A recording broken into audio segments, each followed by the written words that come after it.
So, thank you very much everyone for coming tonight. My name is Anuradha Dugal. I'm the Director of Violence Prevention at Canadian Women's Foundation. And I'd also like to thank my colleagues at the Foundation, Lee, Maureen, Wakiba and Beth, who will come to help out on this event, which is part of the Consenting Sexualities, Teens, Social Media and Anti-Violence Activism Symposium, which has been happening at Thompson House today and will be continuing tomorrow. So I pick up a leaflet. If you can come tomorrow, that would be great. You may not be fed if you don't have your registration, but if you come.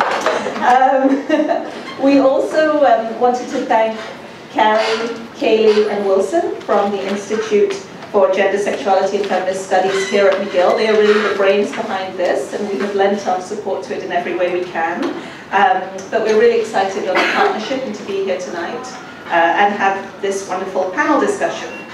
So the title of the panel is Sexuality, Anti-Violence Activism and Social Media, Challenges and Opportunities. And the panelists we've brought together this evening are people who we really believe have a bit of an outside edge on that. And I thank you all for coming. You are all very dedicated and active activists, or active militants, if I can borrow the French word, in your own spheres, and also I think across several spheres, and I think that's also what's very interesting about their contribution this evening. The panel is, after the introductions, they'll do their own introductions, and if you want the full bios of our four panelists, they are in the program. After the introductions, I will ask a few key questions to one panelist, and they'll be able to respond. And also maybe spark some discussion between themselves after they've shared their thoughts. After probably 2 or 3 rounds of questions from me, we're going to do a rapid round of quick response questions. They'll also be open to you, and we'll be tweeting them. So I will tweet out the question, you'll see it arrive on our Twitter feed here. I'll keep on updating the Twitter feed as we go. And the rapid round of questions will be tweeted. Some people might also, panelists might also answer in person, and we will look for your responses on the Twitter feed. There'll be other live tweeting going on from Lena Turkic, from Kaylee, who's the IGSF McGill Twitter expert. And we're all using, I was trying to find a word there, I couldn't find an exciting word, so there we go. We'll all be using the hashtag Team Consent, and that will be going on for the duration of the conference tomorrow. After the live round of tweeting, we will have an open floor of questions, and you can come to a mic. There'll be a radio mic wandering around, and you can come and ask questions for the panelists. So I think that's everything about this evening and how it's going to work. We will finish maybe a little bit after 8:30, given that we started after 7.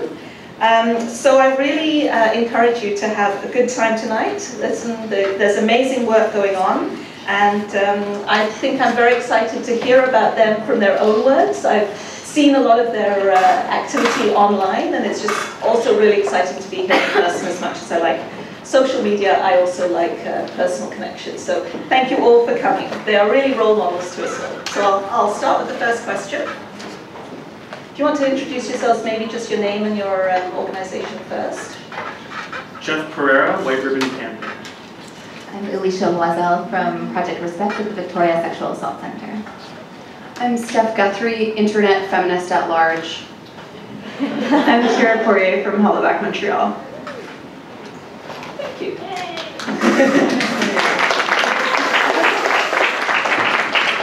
So the first question is really about reframing the issue and stepping back from our tendency right now to look at social media as a threat, or as a tool for hate and aggression, or as a place where there is little control and little accountability. I think it's important to look at it as a tool, but what our panelists bring to it is that it's a tool for positive action and a tool for building community and creating movements. So the first 5 minutes for each panel will be just to give us an overview of what they're doing and provide a little bit of content on what counter-current movements are going on to break down some of that thought pattern in their respective groups. And sorry, the first one is Jeff. Hold on, I'm tweeting. So in the work I do, one of the phrases I like to use is that there are no maps to manhood. That there are no maps to manhood. If you are a boy, a young man, or a man trying to figure out what it means to be a man, you're pretty much figuring it out on your own. If you have a physically present role model, you're hoping that they're emotionally present. You can ask questions like, how do I shave? How do I approach someone that I like? But if you don't have that, you've got to figure it out on your own. And it's cues you get from friends at school, at work, through media, through songs you listen to, through films, etc. What's really exciting about this day and age is with the medium, with the different social media platforms, there is a space for male-identified folks, young men, boys, and men of any different space and background to be able to engage and ask questions. I'm very fortunate to have a few people following me in different social media spaces, and time to time I have someone just send me a message to just say, I just wanted to say thank you for what you're sharing and what you're doing, because I've had no one really to talk to about these pieces and about the pressures I feel, or to really expose me to some of these conversations. And if I'm sitting here with Anu, and we're sitting here and we're talking, or we're tweeting, actually we'll be tweeting, and someone walks in the room and asks me where the bathroom is, I can say, I can tell you, but why didn't you ask Anu?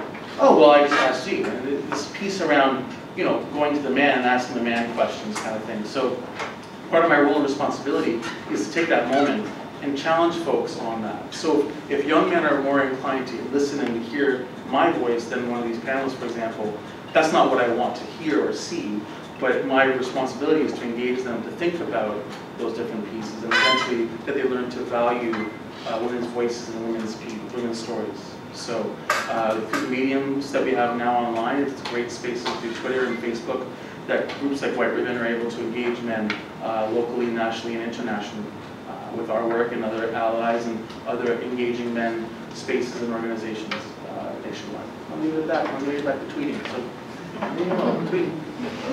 That's good. So we'll just make our way down the line, if that's okay. Sure. I'm entirely new to tweeting. I'm just going to put that out there right away. I think it's really interesting because I work directly with young people. I work for a program called Project Respect, which is really about engaging youth ages 12 to 21 in doing social action work and social activism work that will end gender-based violence. So this, it applies to interpersonal relationships, but also a focus on community engagement and cultural shift. And I think in terms of violence prevention and the way that it has been done, looking at kind of root causes and cultural shifts is a bit of a different approach than, or quite significantly different approach than kind of the interpersonal focus or the focus on personal behaviors and dress and all of that kind of thing in terms of preventing violence in people's relationships. But the interesting thing about working with youth for me is that I kind of fall into that stereotype of the adults who doesn't use the technologies that the young people use, and I have to be up on a panel of adults who disprove that stereotype. But I think that there's a lot of I think that part of the anxiety about the ways that young people are expressing sexuality through these technologies have to do with I think the assumption that youth have a greater literacy of these technologies, and then that they shouldn't have agency in their sexualities, and those two things combined make for a really scary world for adults who don't understand the technology and don't think that young people should be expressing their sexualities. So I think that for us, our work is really significantly about opening up conversations for young people, as we were talking in our workshop today, that are sex positive, desire focused, open up conversations about pleasure, expression, identities, just different ways to approach the world outside of the kind of gender boxes and gender stereotypes that we are raised with, and that really ultimately produce a lot of the forms of violence that we see in the world. So for us, social media, Facebook, all the kinds of really interesting feminist blogs that are out there are really interesting ways for people to explore the kinds of identities that they may want to try on, different ideas about sex and sexuality, affirmations of consent and different ways to do relationships, and I see like us engaging with those in a lot of different ways, and we also do a lot of our organizing on Facebook, and so I think for us, social media that we use has become a tool to create more visibility for the messages that we're trying to create around consent culture and creating that cultural shift. And then we are also our team of youth over there. Can you just wave, because you're not up here and I'm up here. These folks run our Hollaback Victoria site, and I know that Kira's going to talk about Hollaback through Hollaback Montreal, which is also a really innovative way to use social media to really resist violence in our communities. So yeah, we're just really coming at it from this perspective of trying to create a different world where consent is kind of the baseline for the way that we interact with each other, and we can express our sexualities in ways that are positive for us in the world. So I'll leave it at that. I guess I'm a firm believer in the idea that the really kind of significant change, shifts in perspective, broadening perspective, changing our minds about things. These kinds of shifts, I think, most of the time happen in conversations, when we have conversations with each other. And it's been happening this way, since we could communicate.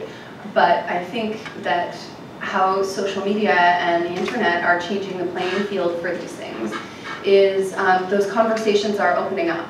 And instead of it being a conversation between, me and these three people in a living room, or even the four of us and this wonderful room full of people, we're drawing people in from, all corners of the internet.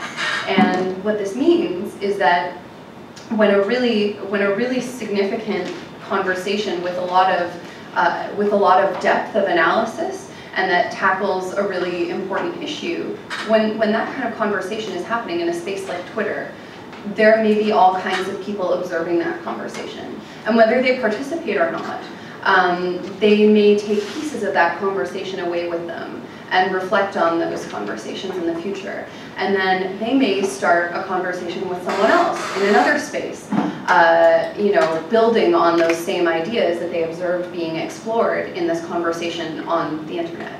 So I think that there's great potential to create ripple effects in the kind of change that we want to affect in the world if we bring that change onto the internet, and it can serve as a megaphone for the kinds of ideas that we have and that we want to share with the world. So that's what I think is so powerful and exciting about it, and I love being a part of it. So my work is usually about it's less about trying to change the mind of a person that I might be engaging directly with, and more about galvanizing everyone who might be watching and giving them the opportunity to form an opinion about that conversation, whether they agree with me or not. And just making sure that issues like gender-based violence are top of mind for people who might not have to think about it all the time, because it might not be an everyday factor in their experience of the world. So, yeah, I'll leave it at that. Okay, well, Hollaback Montreal is predominantly web-based, so yeah, we spend a lot of time using the internet, social media. It's kind of the platform that we are most focused on. We do try and engage directly with people in the community as well, but mostly we are web-based. So essentially, yeah, I guess I can show you our website, show you what we do.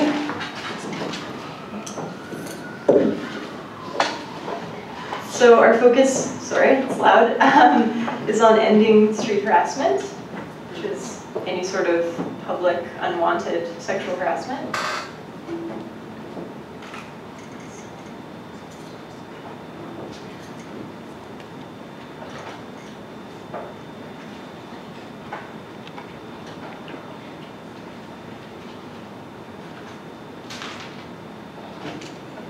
This is our website. You can see here the map. So all of these little blobs on the map are people's stories in Montreal who've experienced harassment. And we have apps for Android and iPhone, so you can, if you're being harassed, you can document it in the moment, and it will show up on our site on the map here. If you don't have a smartphone, you can also just submit your story through the website, through the Share Your Story thing here. So yeah, you can just either as a bystander or someone who's experienced the harassment directly, you can submit it here, and it will be mapped and shared with everyone who's interested. So basically, yeah, we just want to we want to create more awareness of street harassment as a phenomenon that happens. We want to create more dialogue about that. We want to build networks with other feminist groups, other people. Yeah. So through things like this, we would like to be able to innovate new strategies to deal with street harassment and gender-based violence in general. So that's what we do.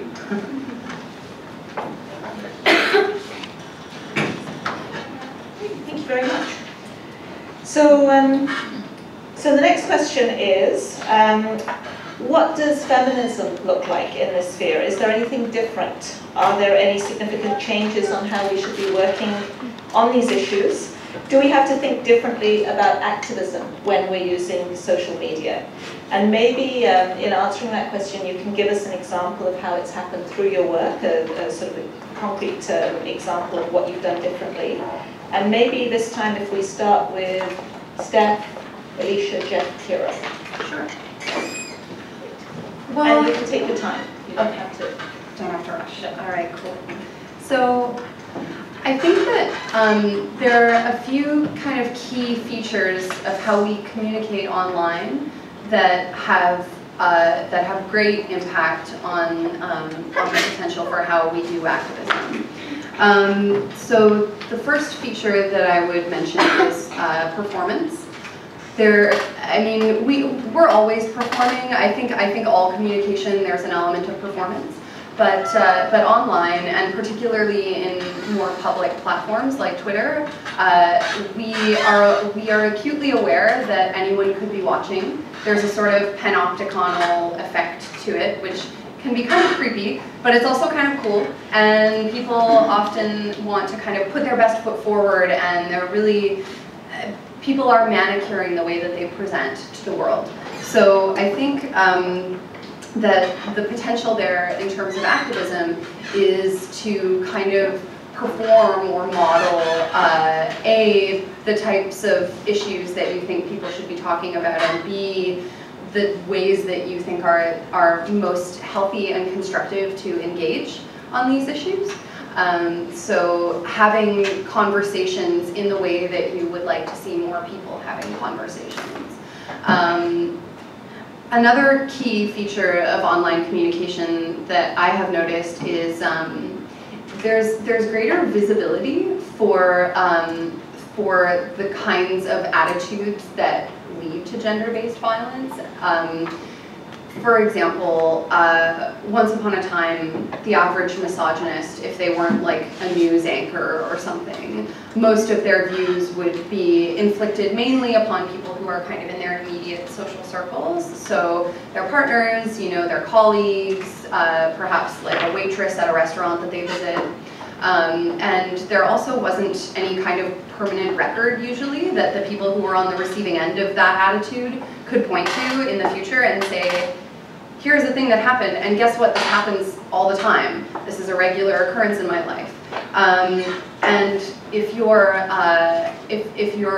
male identified and you've been living in the world as a man, you may not have been on the receiving end of this kind of thing, and it might not, that one incident on its own might not seem like such a big deal, but it's only when it's woven into that tapestry of so many other similar experiences that you see what a big deal it is. So because of the internet and people's misogynistic tweets and posts and blogs and videos being, time-stamped and permanent, and it's there, you can screen cap it or whatever, I think it's easier for people who haven't been on the receiving end of a form of bigotry, whether it's misogyny or racism or transphobia, for people who haven't been on the receiving end of that kind of thing to see just how widespread and harmful it is, because we have all these examples now that we can point to. So visibility and publicness of these issues is another key thing. And then finally, I think there's, well, conversations can catch fire. They can go viral in ways that, as I was describing earlier, it's not just a conversation between 2 people anymore, or between 3 people or 5 people. It's a conversation with you and like thousands of people potentially. So because of that, it means that we can, first of all, it means that we can have our finger on the pulse of all kinds of conversations about this kind of thing that may be happening. So as activists, it can inform our practice because we're constantly able to be aware of all the issues that are flaring up and that are pissing people off and that do deserve our analysis and our intervention. And it also means that we can, that it's easier to get other people to pay attention to what we're doing. So, and I guess an example of how I've used those things in my work, it was kind of an accident actually, but I don't know if any of you have heard of Anita Sarkeesian. She's a feminist media critic who was crowdfunding a video series to look at how women characters are represented in video games. And she was on the receiving end of a total, like, horrific onslaught of misogynist abuse and anti-Semitic abuse. And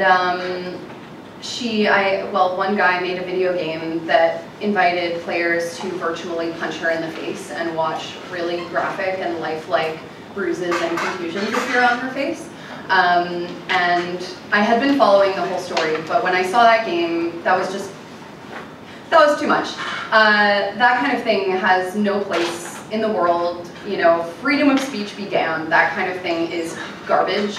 It is toxic to our discourse, and it serves no purpose other than to frighten and to humiliate and to silence. So I saw who created the game because he amazingly didn't do it under a pseudonym. And then I found him on Twitter and I said, hey, Bendolin, do you punch women in the face IRL or just on the internet? IRL means in real life. They're not addicted to the internet like me.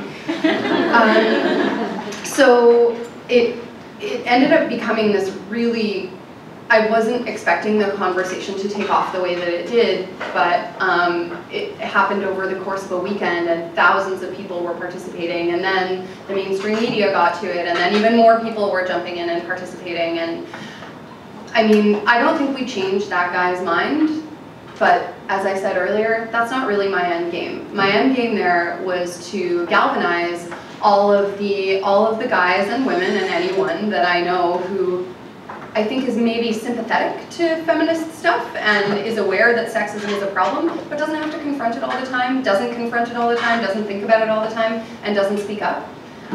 This was an example of something that I think made a lot of people feel like, I've got to speak up about this.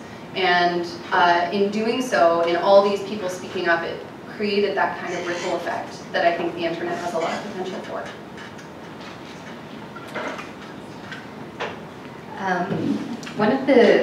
I think one of the most exciting things about social media to me for feminism is that it really opens up a lot of entry points for people with multiple voices to define, talk about, critique feminism in multiple ways outside of academia. And I think, like for myself, when I did my undergrad degree in women's studies, and my master's work was also kind of interdisciplinary and focused in women's studies, and I did learn a lot of my feminism in universities.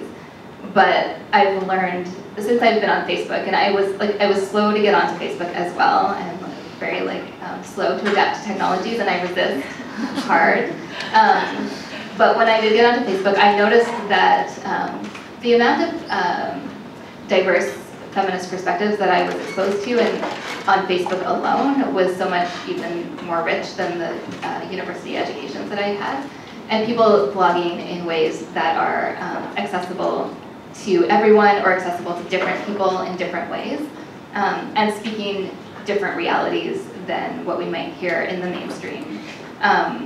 So the way that has impacted our work, I think, is that we're really able, in our youth social action work, we share a lot of things on Facebook to engage in discussion about them. So we can share blogs, we can have discussion on Facebook that links to discussion in our action-based meetings, that informs how we do work in the community. That also then goes out and informs how the Hollaback team represents our perspectives on gender-based violence, which we try to take a really intersectional approach to understanding how that happens on the street, and we are informed in that way through social media as well as through people in our community. And we have a lot of great resources in our own community who are really excellent bloggers and folks who do a lot of really excellent work online who we can also connect with in person. And another way I think that I can give an example of how it's been really impactful and maybe picking up on some of Steph's comments just about the ways that people can be violent online, but they won't be violent in real life or in person. So we do a lot of school-based and community-based workshops in all over Greater Victoria. And we know that if people are sharing certain attitudes online in response to news stories or YouTube videos or whatever, we know that some of the people in our workshops are probably holding similar attitudes and not saying them out loud.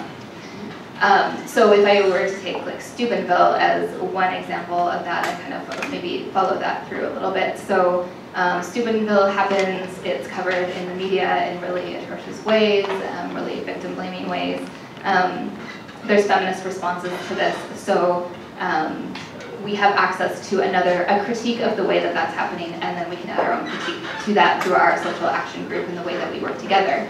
At the same time, there's a whole slew of I guess, tweets and Facebook comments and YouTube comments that show us some pretty like atrocious and disgusting views that are really rooted in, in the rape culture that we have grown up in. So that are victim blaming, slut shaming, rape apologists, like all of those things.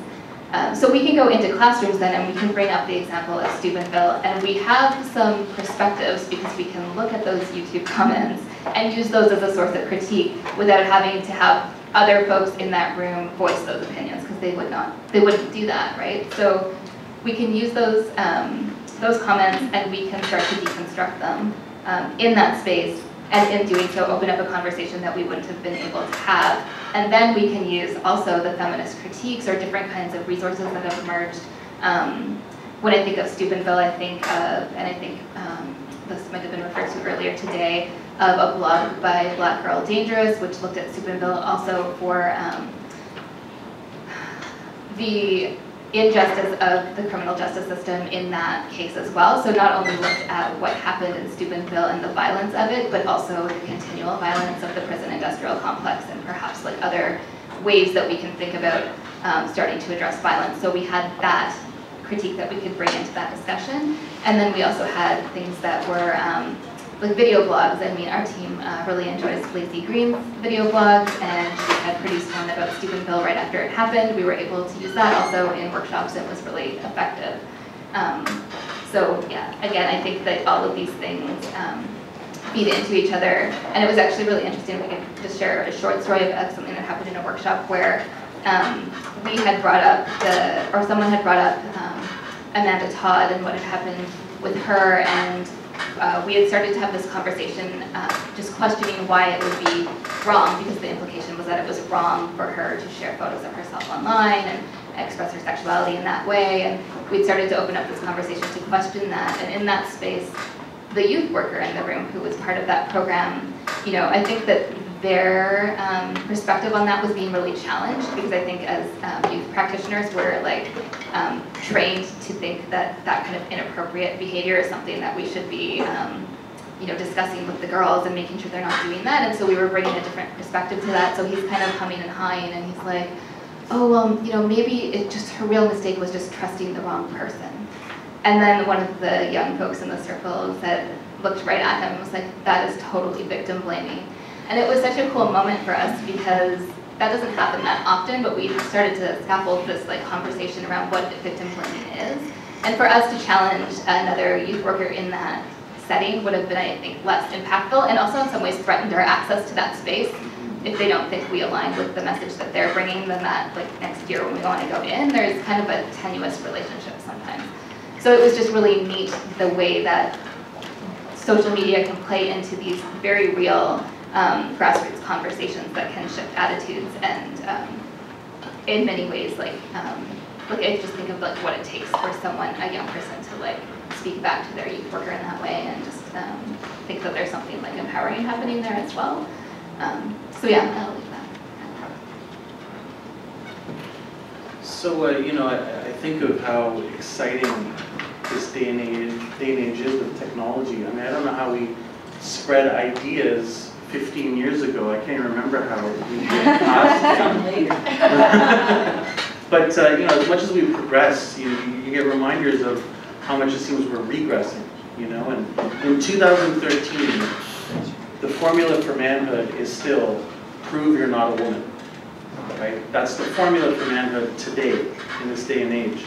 And I think of these ideas of identity and how young men are striving to assert some form of identity, to be somebody.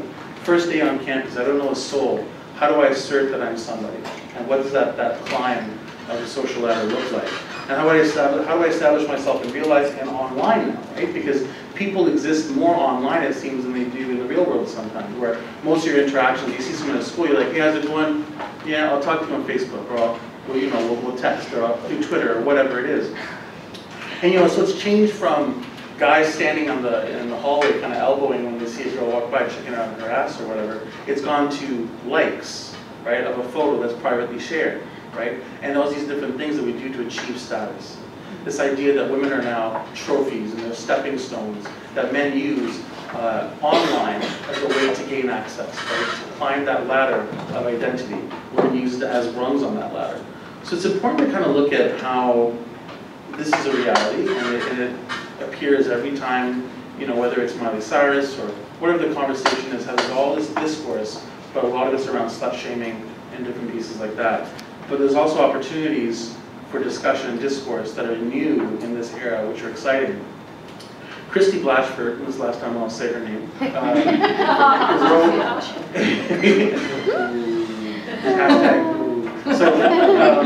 she wrote a piece saying that Toronto was a city of sissies, that she saw two boys hugging, like young boys hugging, and she's like, they should be out with a magnifying glass burning ants, like they should not be hugging.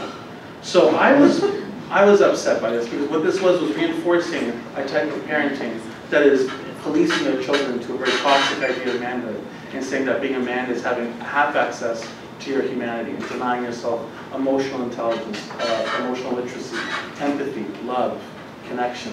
These pieces that are so essential to being successful as a human being. And if you achieve these narrow ideas of being a man, you're failing as being a human being.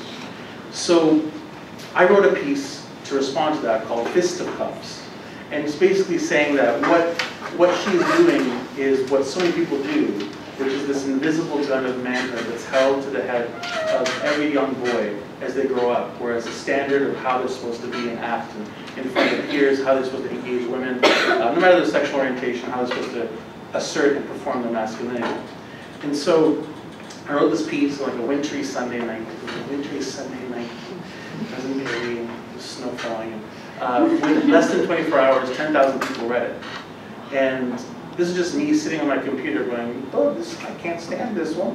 And so it's an opportunity, like I realized the power of our words and the opportunities we have now to take our words and build and do some amazing things. So whether it's conversations of what's happened in India, Steubenville, Rehtaeh Parsons, what's happened on campuses during Frosh from coast to coast, to things like banner dropping, which we don't talk a lot about, like different campuses that, you're driving on the highway and they have banners that say, dads, thank you for your daughters. And these are things that are probably these are photos that are passed around on social media, liked and passed around and shared and wink and whatever. But it's an opportunity to engage in discourse around this and creating spaces for men that are usually, in certain cases, not able to say, you know what, I don't like this. Now we're creating spaces where they have the ability to step up and say, you know what, this is bullshit. This is not cool. And we need to do something about it. and it's creating an opportunity for discourse and conversation that is new, and it's exciting. And as much as we see the progress, we must also recognize that in the grand scheme of things, there's so much work to be done. And you can see that online. You can also see the positive things that happen. And you know, I know our colleagues and people doing this work around giving healthier ideas of manhood and masculinity are seeing these examples flourishing, despite what the media will want you to see, which is the opposite of that. There are also positive examples of male-identified people who are stepping up, retweeting feminist voices, but also talking to men and young men and boys about these pieces too. Well, Steph and Elicia and Jeff already mentioned a lot of really great points that I would second, or fourth, I guess. Yeah, absolutely. Opening up new space for dialogue, creating conversation outside of academia. I think these are like really crucial, exciting things that social media offers. And as much as I personally tend to not read comments because we all know the dark rabbit hole that can lead you down, I also see that it is an opportunity to create educational conversations, and like Hollaback in particular, we really believe in the power of storytelling to change not just individual people's perspectives, but to change culture and really shift how things like patriarchy and gender-based violence, how deeply ingrained they are. It's not, I mean, culture isn't a top-down thing, it's something that we choose, that we make. So by engaging in these conversations, I feel like it's very powerful, which is cool. Another thing with regard to street harassment is that sometimes it can be very disempowering, and in the moment it might be scary to react. You might feel not safe in real life to confront the person who's harassing you. So, you know, if this happens to you time and time again, it wears you down. So having a safer space online where you can sort of shift that power dynamic and call out the person who's harassing you online rather than you know, putting yourself at risk maybe in the moment. It can make you feel better, it can inspire other people who have been victims to also speak out, it can create real solidarity between people, which is really positive. So yeah, shifting the lens, like in the case of Hollaback, you know, we don't post photos on Hollaback Montreal of harassers for legal reasons, but I have definitely used the strategy when I've been harassed of taking a photo of the person, and you know, you can yell at them, you can grab them, you can do all kinds of things and they won't care, but you take their picture and threaten them that you're going to put it online and they back up. Like no one wants their character assassinated online. So it's empowering, and that's pretty hard to come by sometimes. And yeah, as you guys were mentioning, things online can stay there forever, and so with harassment, it's been either trivialized in the media or not mentioned at all, and now like we have our own voices being heard, and we have proof, I guess. I mean, on our website we have a map showing all these incidents, like, so no one can say like, oh, it's not a big deal, just get over it, just happens once in a while, that's a compliment, or all these sort of derailing, like, derogatory kind of remarks. You know, with the internet you can point to something concrete and be like, look, no, this is real, this is a problem, here's all these people that have had a similar experience. Yeah. So I think, oh, and the other point I wanted to make too about that is that we recognize that not everyone has a smartphone, not everyone has readily available internet access, and so we do really think it's still important to work face-to-face with people, but almost everyone in our communities can go to the public library and use the internet, so that's an advantage as well.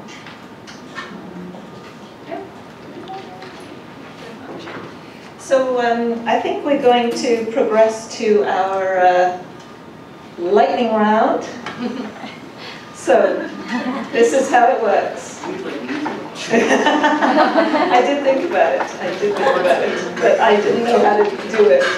Next time I'll ask Steph if she can set it up for us. Okay, so here's your first question. I've just posted it.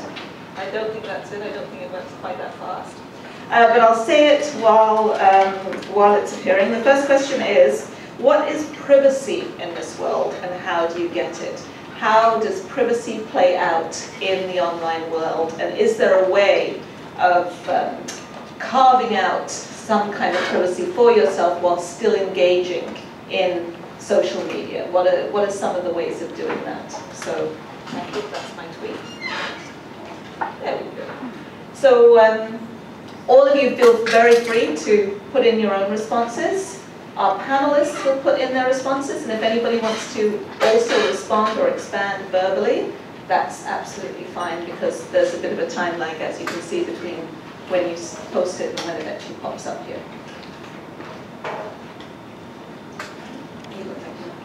Yeah.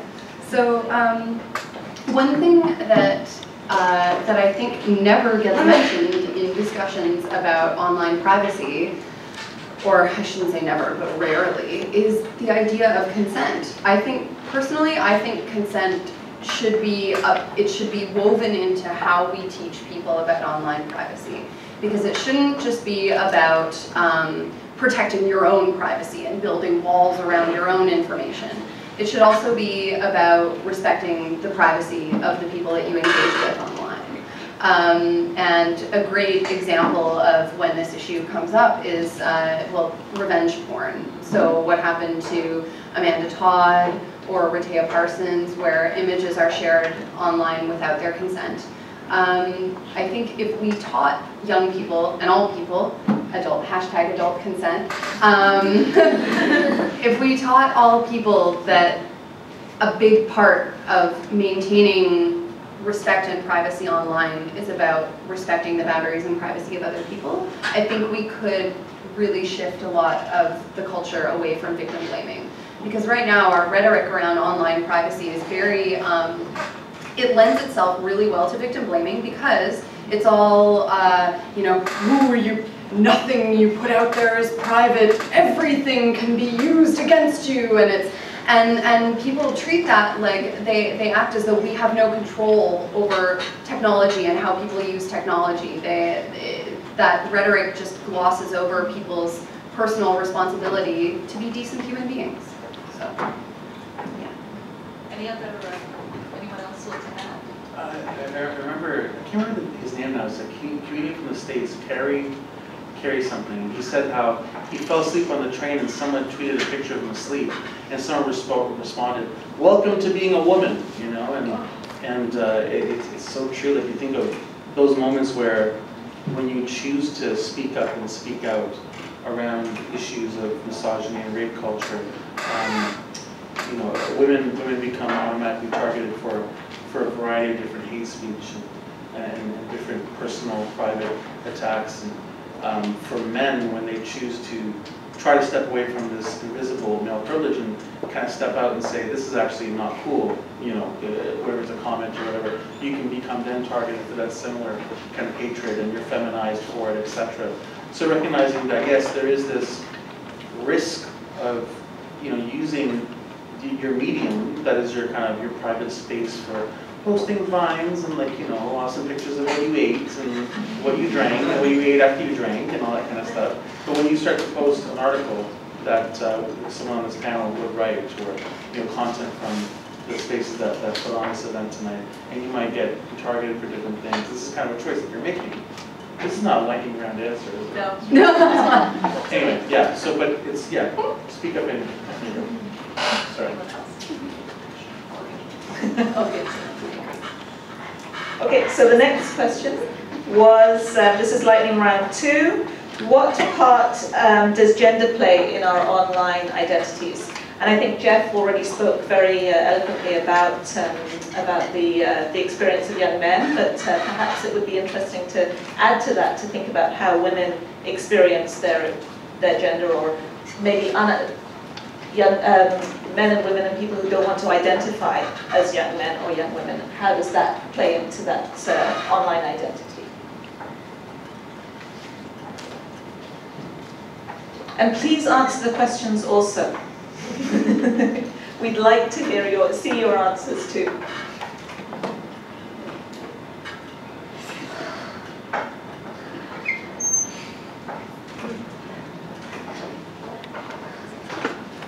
Sorry. No, you can speak. Okay.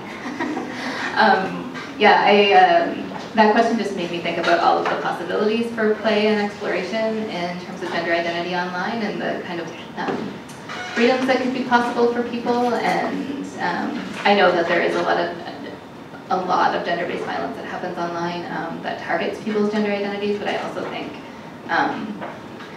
that there are a lot of places for people to explore, and so I think it's good to highlight those things and promote those things, because I also don't think those things are also seen as like dominantly positive, and I think they should be.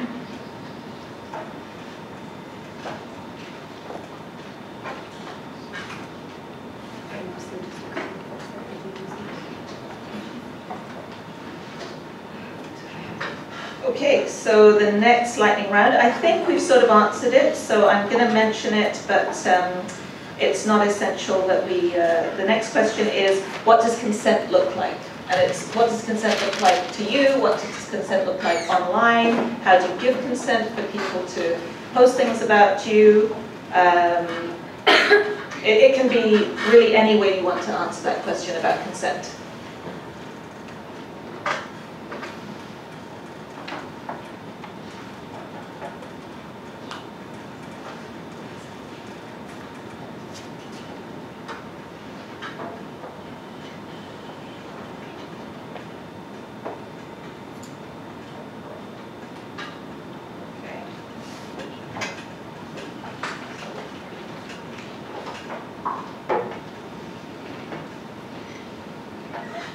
Also tweak the next question while those pop up. So then question 4, what's the relationship between new media and how people are forming relationships? So in what ways has these new media changed the way that relationships are forming? Is there a new or different way that people are interacting? Are they starting in different places? Are they going to different places? Is it just about sharing your phone password? What does it mean to a relationship?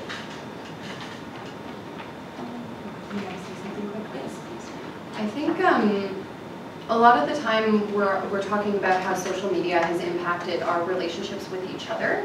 And what I don't think we do as much is talk about how it's changing our relationships with ourselves. Personally, I am a very externally focused person. I'm always kind of basing my views of myself and of the world on what I hear from other people, what's being mirrored back to me. And social media really magnifies that kind of tendency, or at least I have found that it does in my experience. And what that means is that I find I have to be more and more conscious and intentional with turning inward and making an effort to learn in greater depth, like who I am, what I want and what I value, and you know, just that more inner self that isn't all these fragmented pieces being reflected back at me.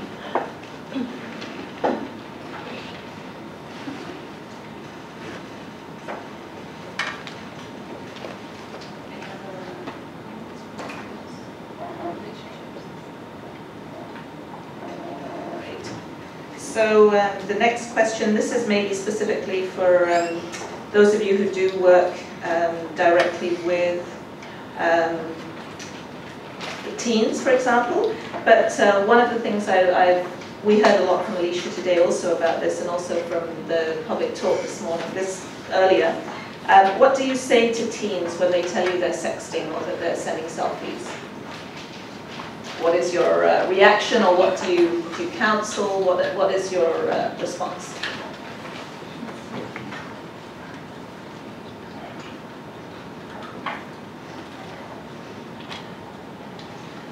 We're going to end up in Twitter jail. And you can answer this in person too, Elicia. Yeah, sure. Yeah, my response which will come up. momentarily is just cool, thanks for sharing. And for sure, like when we're talking about people's relationships, we're always just asking questions about how that is for them, and it's not in a like regulatory surveilling kind of way. It's more like we're invested in each other as humans, and that's kind of the way we work. And part of what we do is exploring how relationships are working for people. And I think, as was stated in the talk earlier today, there is a difference between selfies and sexting and non-consensual selfies and sexting. And so, to me, if someone's just out there exploring their sexuality in different ways with their people they're interested in, I'm not gonna stand in the way of that. Pretty rad.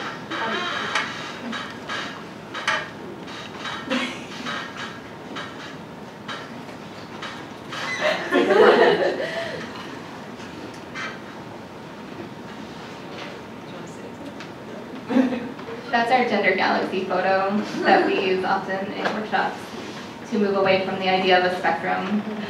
It's actually, what is this called? The amorphous blob, but we actually call it gender galaxy.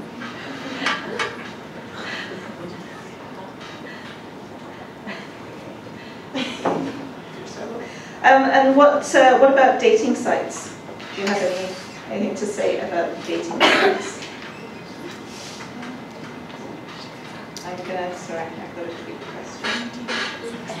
I've totally met partners on the internet in the past. Not actually on dating sites, just on regular social sites. And I think that online spaces are one other great space for us to meet other people. Particularly, it's particularly great, I think, for people who maybe don't drink or are not into like partying and going to bars and stuff, because when you're young, that is so much of how you meet people, and if you're not into those things, it can be, you know, it can make you uncomfortable in the spaces where you're trying to meet other people, which isn't great. So I think it's a great option. I think that there is some potential for people to treat each other like items in a catalog when they're dating through a dating site, and so I think we need to be careful that we're not objectifying people too much, but that happens when we're dating offline as well, so yeah.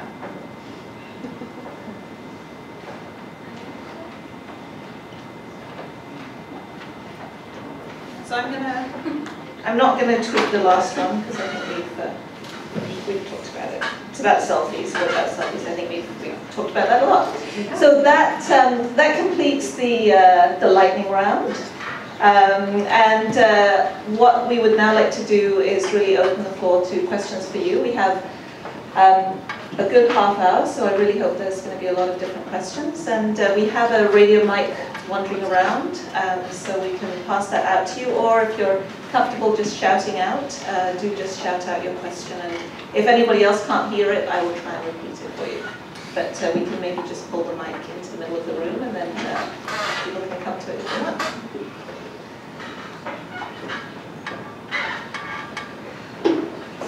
Okay, I can shout it out, no problem. I just wanted to ask if when you're using social media, if ever you just kind of encounter comments or something that really make you have to step back away from the internet like for a day. Like you can't even reply to it or fight against it, it's just too much. And I kind of want to hear your stories about that, if that's okay.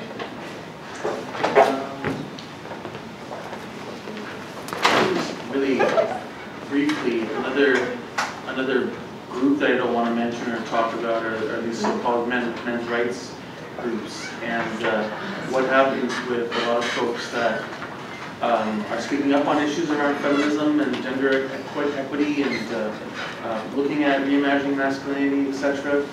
You have these folks who come in and they'll tweet or privately or publicly send messages through Facebook, etc. that are just like, really? You're just like, really? Come on. And your response is to want to engage. That's what they want to do, is to drag you into a mud fight online.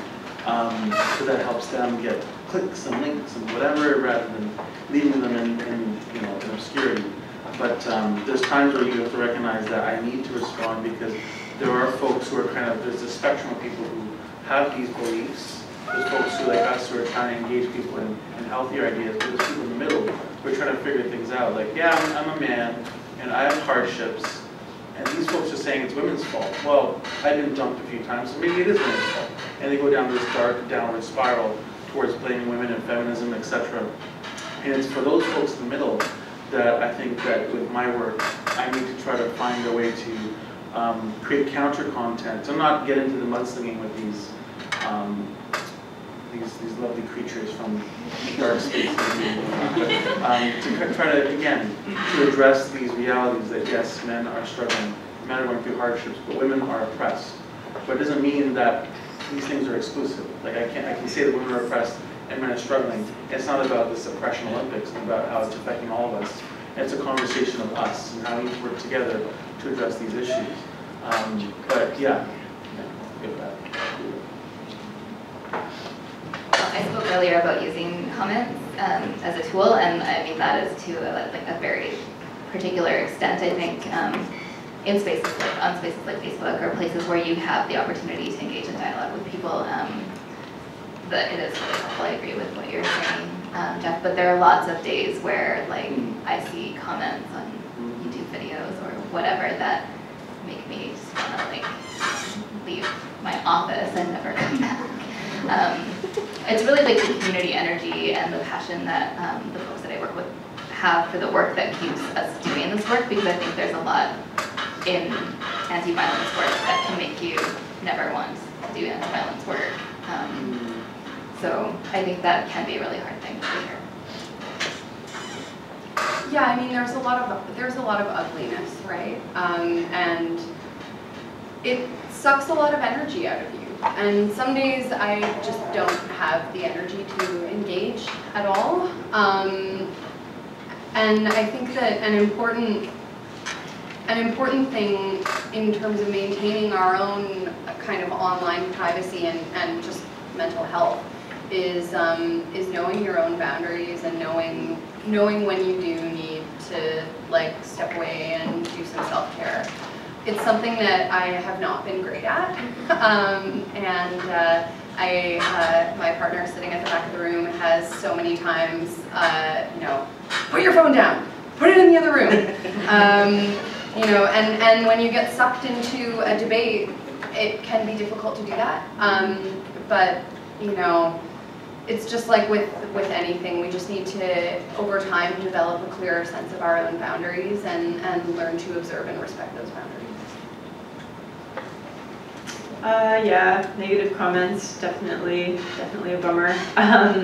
Sometimes I just take a little internet hiatus, deactivate Facebook for a while, take lots of, long soaks in the tub. And that sort of helps me maintain perspective, I guess, and surround myself in real life with really good people. And try to remember, that there's always jerks on the internet, but there's also really awesome, lovely people on the internet. Thank you. Yeah, I actually just had one thing that I thought of to add to that, and it kind of relates to your point, Jeff, about responding. And I think one of the other things that we're doing at our center is trying to have a process or a solidarity process for responding. Who responds, why, whose responsibility is it to respond to certain things? And one example of that is that we've recently begun a funded trans inclusion project at our center, which means that we're more publicly opening our center to, we've always served trans women, and as a formerly woman-identified service, we hadn't served trans folks who don't identify as women.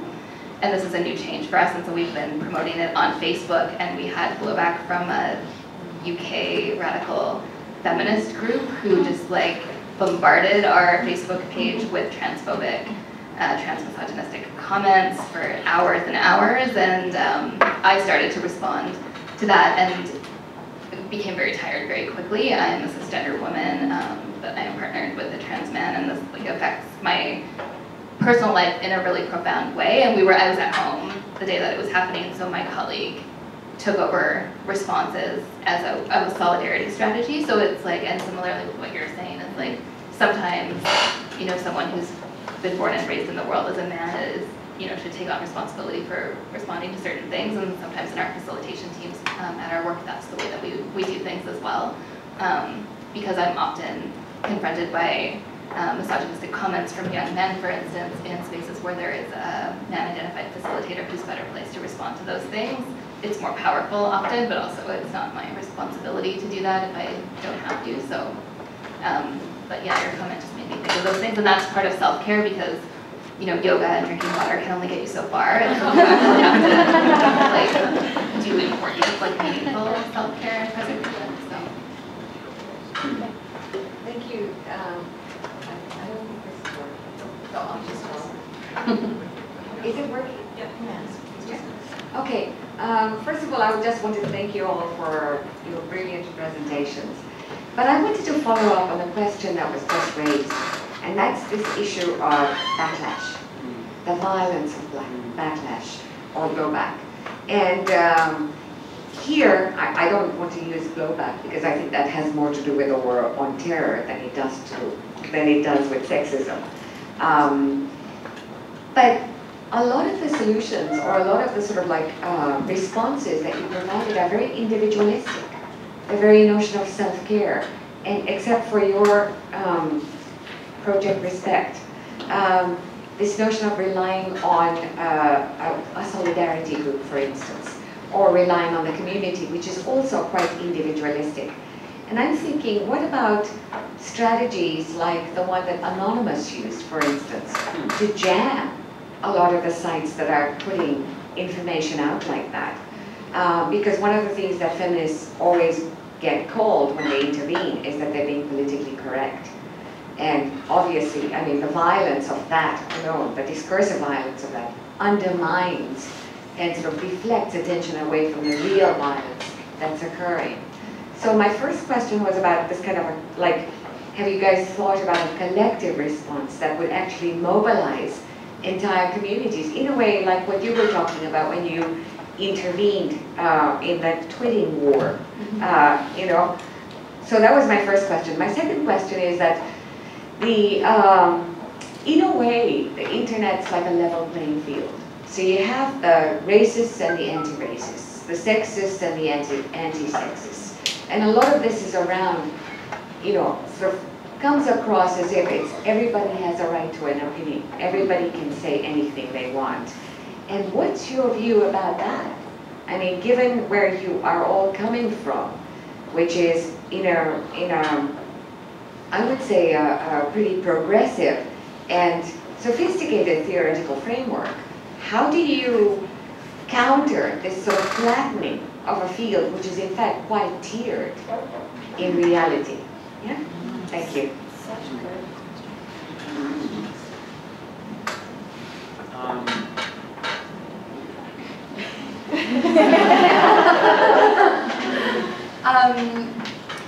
Well, the whole idea of, yeah, there's the sexists and the anti-sexists, and the racists and the anti-racists, and this idea that, yeah, everyone is entitled to their own opinion. One of the things that I hear a lot from misogynists is freedom of speech, and like nobody is calling up the government and asking them to shut down, you know, a misogynist Twitter account. I am just saying, I think you're wrong, and here's why. But, ooh, being criticized is, you know, somehow an infringement on their right to freedom of speech. I mean, I think part of this arises from this culture where we feel like to be fair is to give equal weight to both sides. When, you know, first of all, there's usually more than two sides to an issue. And second of all, often, if there are two sides, one of them is on the wrong side of history, and one of them is not. And, and I mean, I guess I would say that I think that the internet and our world in general, it's a composite of millions and zillions of messages, and each message that we put out into the world that relates to one of these issues is saying something about where we stand on it. And when enough voices come together and are vocal about the fact that, you know, guess what, this is where I stand, and I think that you are, you know, not just wrong, but you're hurting people. it does take a critical mass, but with each message, we're moving in that direction. And I don't, like, as much as it can be easy to be discouraged if you lose a Twitter fight in one instance with one person, don't forget that people who observed it are taking that away and maybe got the courage to speak up next time they see something like this happen. So, I mean, it's the long game, right? I guess is what I'm saying. This is going to take a long time, but with each message, I think we're shifting the tide ever so slightly. And that is kind of collective action. But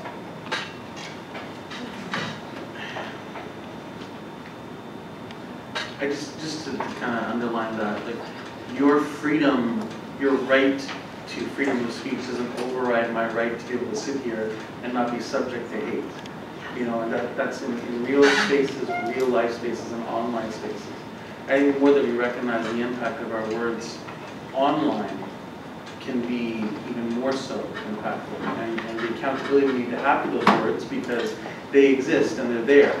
And if you erase them, so we can screen capture them, etc. So holding each other accountable to the impact of our words, and what we're saying, I think is an important piece. As far as your other comment around collective initiatives and larger approaches, there's, I can't really speak too much about it, but White Ribbon is exploring the role we can play as allies, to role model what it looks like to be an ally on an individual level, and also internally and externally, publicly, around these groups that target women and women's groups with hatred when they're trying to advocate for women's rights and equality. So the roles that we can play, that's something that we are looking at. And that's, it's not to dismiss the question, but I think it's important for spaces to strategize around this. You're absolutely right, and to create some solidarity. And in communities, unfortunately, social justice communities, that's saying there's no unity in the community, right? There's a lot of disagreements as far as how to move forward. But I think sometimes we need to put aside our disagreements and say, what, there is this larger piece we need to do to move towards healing in our communities, and how can we work together? So it's crossing some of those paths, some of those disagreements, and looking at productive, constructive, real ways that we can do some work without worrying about who's getting the credit or the glory. It's more about how do we get the greater accomplishments happening. Do you want a mic? No, I'm okay. I have two questions. One sort of Jeff might have touched on already, but just looking at online, if you're, like, I'm on Twitter, and an example, like an article on an opinion page recently came up online on a newspaper that I usually read, and I really hated the opinion piece, and I was very slut-shamed. And I wanted to respond to it and tell the paper that I didn't like it, but I was worried that once I tweet it, that my followers would then go to their site. And so much as, like, maybe they didn't agree with the paper, they get more hits on their site. So how do you deal with that? You want to expose something, but you don't want to encourage that future behavior because more people visit their site, whether or not to agree with it or disagree with it. So that's my first one, but I do have one aspect. So Jim Taylor. Oh, I should ask my second one. Yeah, this is maybe specifically in Hollaback, but I've been working in a rural Nova Scotian community, and we were looking at kind of a street harassment or something to document better harassment in a rural area, and was just wondering if any of you or Hollaback had seen any examples of that kind of mapping, like local but online stuff in rural areas. Okay, so technology can be our friend in critiquing viewpoints that we don't want to generate page views for. Two things that I do. Number one, I might take a screen cap of the headline and the name of the publication and the author, and tweet a picture of it and my commentary. And then, people can seek it out if they want to, but I'm getting my point across without linking to them. Another option too, there are websites, one of them I think is called Do Not Link, and there's another one called Read Here, Not There, that will publish a piece in full with credit And it does link back to the site where it came from, but it allows you to, like, you can contact one of these sites and ask them to publish a version of this piece so that people can check it out, form their opinions without giving money to, you know. Regarding street harassment in rural areas, I'm not 100% sure. Like, Hollaback now is in over, I have a statistic here, over 64 cities. So they're all over the place. I know in Canada, like in Alberta, there's just a Hollaback Alberta that covers all of Alberta. So I feel like you can contribute to a sort of larger site, or you can get in contact with like me and Hollaback and start your own one specifically for your town. But yeah, if you're looking at that kind of online thing, that's what I would suggest. But otherwise, it could be fun to like meet up with people in your community and talk about what you think would best suit the needs of people there. I don't know, when I lived in a small town, what did I do? You know, I threw sandwiches at people. I don't know, I made really loud farting noises at them. I don't know. There's like all kinds of things, but yeah, I would point you towards the main like Hollaback website and maybe get in touch with them. There's a website called Flyover Feminism. I don't know if they have any kind of their own mapping tools, but Flyover Feminism it's like a collective blog and amplification platform for feminists who are living in non-big urban areas who maybe don't have as great access to media platforms and things like that as feminists in like Toronto and Montreal might.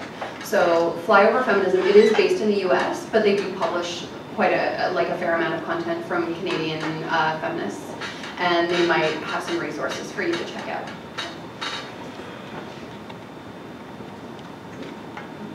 Great, so one more question and then we'll, two more questions. Okay, so we'll go with those two. Do you want to shout out, Monica? I was just wondering if you wouldn't mind elaborating on how you think is like the most effective way to get through to people about consent? Because I think in my mind, this is something like so basic, like an extension of mutual respect that should be intuitive. But like to get through to those people who don't even acknowledge that this is like a very real issue, how do you think you can get through to those people? So I know that's kind of ambiguous. Like people in your social world, or yeah. Are you doing education? Okay. Yeah. What is the most effective way to get through to people? I mean, I think certainly we have like workshop materials that we use to open up these conversations, and that's not what we like would use in our like one-on-one conversations with friends or family or whatever. But I think one of the most useful tools that I've found is the questioning of where certain attitudes or certain ideas come from. Like just like having a curiosity about other people's attitudes that isn't like a blaming or a you're wrong or actually it's like this, but rather like oh, that's a really interesting idea. Where do you think that comes from? Or what do you mean by that? Or it sounds like you're saying this. Is that what you're saying? Because a lot of times in workshops or in other conversations, it's like people will say something that inherently puts like blame on a person who was assaulted or alleviates their own responsibility. It's like, oh, so you're saying you should just be able to like touch somebody without asking. Is that what, like, does that make sense? You know what I mean? Like, just it depends on what issues you're trying to get at. But and with gender stereotypes and expectations, that's a really good question. And it's like, why do you think that? Like, because it's so normalized that somebody questioning like why that would be true is actually really powerful to people, because it's sometimes the first time we've actually thought about why something is, you know. And then I think, you know, if we're talking about social media, I think I've sent lots of things to my family, to my mom, to my brothers, like things that I find online that I think are really interesting and that have like an entry point for them, especially things that are geared towards, for instance, men and how thinking about masculinity differently can be really useful for men. And so I've sent those kinds of things to my brothers. So I think there's lots of different strategies. It just depends on who you're talking to. I don't know if that answers your question. I think like I would ask them, you know, how enjoyable sex would be for them if they didn't know how much the person they're having sex with is enjoying it. You know, like, can you really have an enjoyable sexual experience if you have no idea how the person that you're engaging with feels about it? It's partly about empathy, and it's also about creating an experience together. And if a person has not given this any thought and maybe hasn't considered how much the person that they're having sex with is enjoying it, you know, I would ask them maybe how good they think they are at sex. Which is maybe taking a selfish approach to it, and there's kind of some danger in framing the issue that way, but it is, I guess, maybe an alternate way of sending them a message in a way that might make them a little bit more self-conscious of their own behavior. So, I don't know.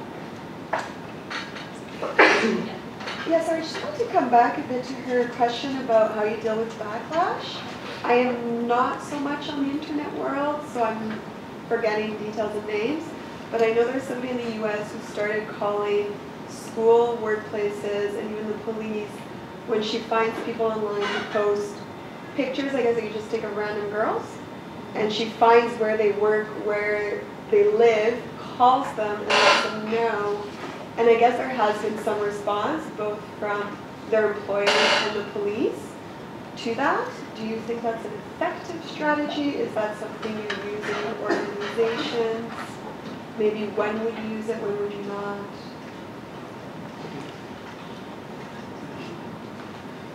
So this is somebody who's not anonymous online that somebody is tracking down, or what? Right. See, I don't really understand how. Yeah, that sounds really She does. She finds people who do it, like you said, who don't hide who they really are. Yeah. They take pictures, they post it. Who they are is obvious.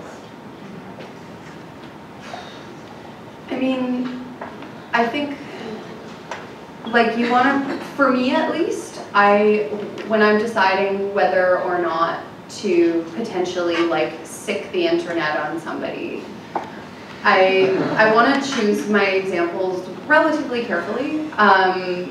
Especially, I mean, when I confronted Bendel and Spur last summer, I had a much smaller following, and the power dynamic between himself and myself was, it was different to some extent. Whereas now, if I were to confront somebody who has, you know, like 12 followers on Twitter, and I wanted to get like my 4,000 some odd onto their asses, it would, I mean, and it's not to say that they wouldn't deserve it, but you can set up a conversation on terms that don't create a lot of sympathy for the point that you're trying to make. So, I mean, I would, when I am going to confront someone on the internet, I usually choose kind of egregious examples because I'm making an example of them ultimately when I do that, right? And you want it to be a pretty vivid one, and one that is intensely deserving of what they have coming to them. And in terms of involving the police and stuff like that, I mean, it's something that everyone has to choose for themselves, but the police are a pretty misogynistic system in and of themselves. So involving them can often do a lot more harm than good. And they're not just a misogynist system, they're intensely racist, and, you know, so we want to be careful about when we bring them into the mix and who else it might affect when we do so. We had one more question, and yeah, go ahead. Actually, maybe I should let it give it to you, because in a weird way this answered it. I just wanted to alert you that Hollaback in New York City has recently created an app that actually reports directly to the NYPD street harassment. And I was really perturbed by that fact, because I think you just hit on it. If you guys want to expand on that, as why you see that as being problematic, and what other alternatives we can use to address structural street violence, etc., that would be great. But I could just turn it over. you talk about that? Yeah, I found out about that recently too, because each Hollaback is sort of independent. So Hollaback Montreal has no interest in doing that. And yeah, the whole thing, especially in New York City with stop and frisk and all this like huge can of worms. I think it's really important to focus on community-based resistance strategies rather than the police for the reasons that you mentioned. But yeah, it's up to everyone to make that decision for themselves. But I would be very hesitant to enter into any kind of dealings with prison industrial complex. I mean, to take marginalized people and make them more marginalized by putting them into the legal system is not going to solve the problems that we're trying to solve, in my opinion. So last question? Yeah, I was just wondering, how can young people like myself create some sort of meaningful opposition movement to these like men's rights groups and stuff that are going around campuses? Jeff and I were talking about that on the train. Do you want to go? I think one thing is to just, for one part, become aware of what the conversation is and who are the folks in the space that are looking to organize. Because it's one thing to, for me, I remember being on campus and saying, we can do something about that. And then thinking, wait a minute, who else is on the same page as me? So finding ways to find like-minded individuals and to have some support and to work collectively. Maybe people are already thinking about it and strategizing. So I think one of the things in a space like a campus, because it's so disconnected sometimes, like there's so many different spaces where you navigate, and if you can kind of find a way to reach out campus-wide and say, who's on the same page, who's looking at this issue, and the different ways that we can do that, where it's some folks looking at whether the choice is to engage these folks or to create, again, counter content to address the issues. Because they're targeting young men specifically. These young men that are disenfranchised, that they're promised this idea. Like some talk about this stuff, like, the film, The Social Network. You have these young men who are frustrated, and they're saying there's an elite group that has power that we're not given access to. But they're at Harvard. Right? Or not, yeah. So it's they're in a place of privilege, and they're there. So, but they're saying, well, we don't have. So when you're sold this dream of that, as a man, you will have all these things, but when you don't have them, and you feel frustration around that, and how can I access those things? Because I want to be somebody, but I'm denied that. This hollow idea of what it means to be a man, etc. To reach out to those folks in their state of vulnerability and say that, turning that energy in a positive way versus them saying, and it's women's fault that I'm not. This idealized, impossible, unattainable idea of who I'm supposed to be. So.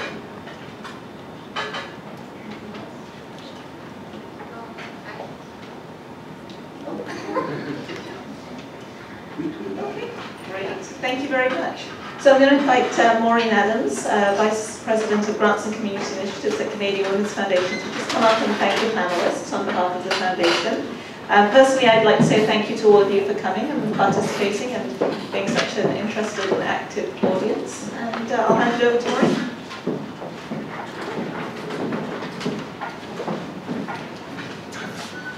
I wanted to extend thanks to all the panelists, to all of you who've been with us partly during the day. Some of you were with us earlier, some of you are new this evening, and some will be with us again tomorrow.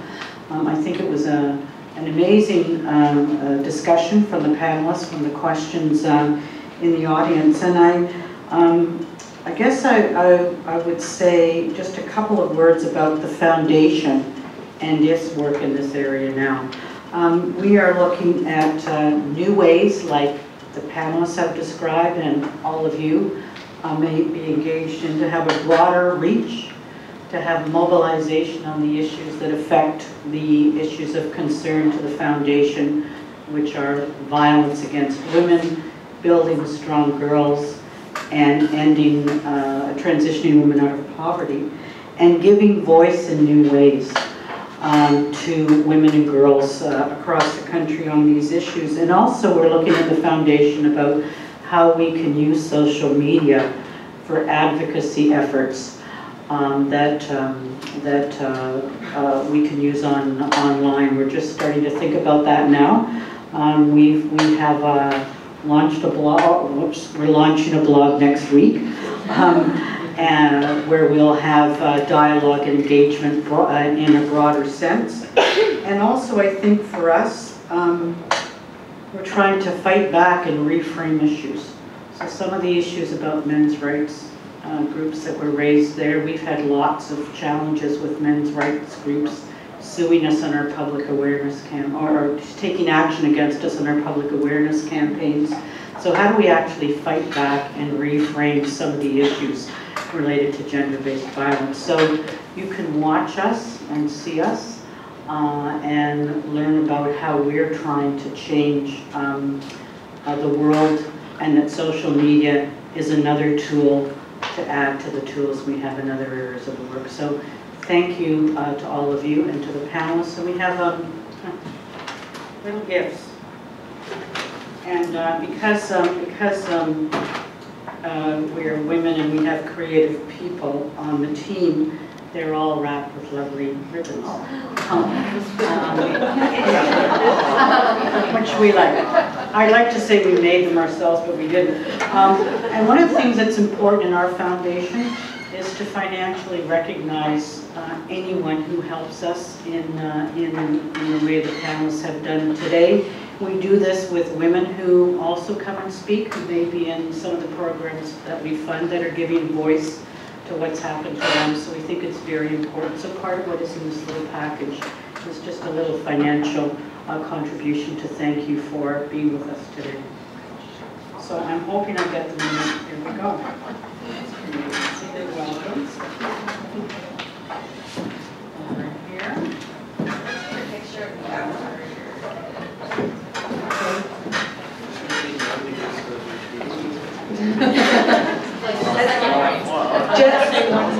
Jeff, I made sure there wasn't a mug. I'm sorry, I can't add to your mug collection, but. And the last thing I'd like to, the last group I'd like to thank, of course, are everyone who organized this from Canadian Women's Foundation and McGill. This is the second time we've been involved in a program with McGill. Last year we were here for their Girls Studies work, and we're developing these kinds of partnerships, and we're very happy to do it. We love Montreal, and there's many of us here who've come in to this beautiful campus and city. So thank you very much to all of you who organized today and tomorrow's events. Thanks.